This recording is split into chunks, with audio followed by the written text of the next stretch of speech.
Pinagpapaliwanag ang may-ari ng pickup na nag-viral sa Visayas Avenue sa Quezon City. Nakasagi ng motorsiklo ang pickup dahil ang driver nakatulog umano.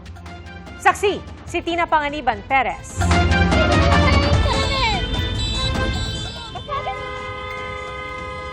Iniimbestigahan na ng Land Transportation Office o LTO ang videong ito na kanilang nakuha mula sa Facebook account ng isang Yamato Kenji.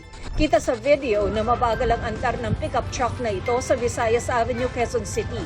Bakit ayaw na? Sinaliwan man ang musika, dinig pa rin ang takot sa boses ng mga nasa video. Sa caption ng uploader ng video, nakatulog daw ang driver ng sasakyan. May nilagay na bato sa daraanan ng pickup truck para mahinto ang sasakyan, pero hindi rin ito umubra.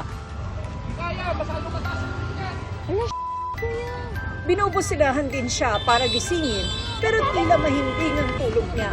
Kuya, basagin mo na lang kaya yung salamin! Basagin mo!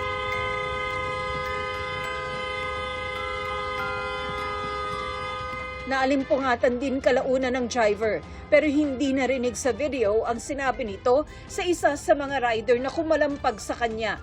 Nagresulta ang insidente sa damage to property dahil nasagi ng pickup truck ang isang motorsiklo. Nakita ng Land Transportation Office ang viral na video at iniimbestigahan na ito. Ayon kay LTO Chief Assistant Secretary Vigor Mendoza, mapanganib ang nangyari. Kaya nais ng LTO na malaman kung nakatulog ba talaga ang driver ng pickup truck at kung oo, kung meron bang dahilang medikal. Napadala na ng show cause order ang nakarehistrong may-ari ng pickup truck pero hindi pa malinaw kung siya ang nagmamaneho ng makuna ng video. Pinahaharap ang may-ari ng pickup truck sa LTO sa April 4 at pinagpapaliwanag.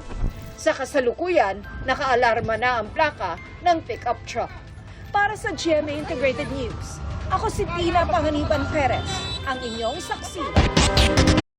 Mga kapuso, maging una sa saksi. Mag-subscribe sa GMA Integrated News sa YouTube para sa iba't ibang balita.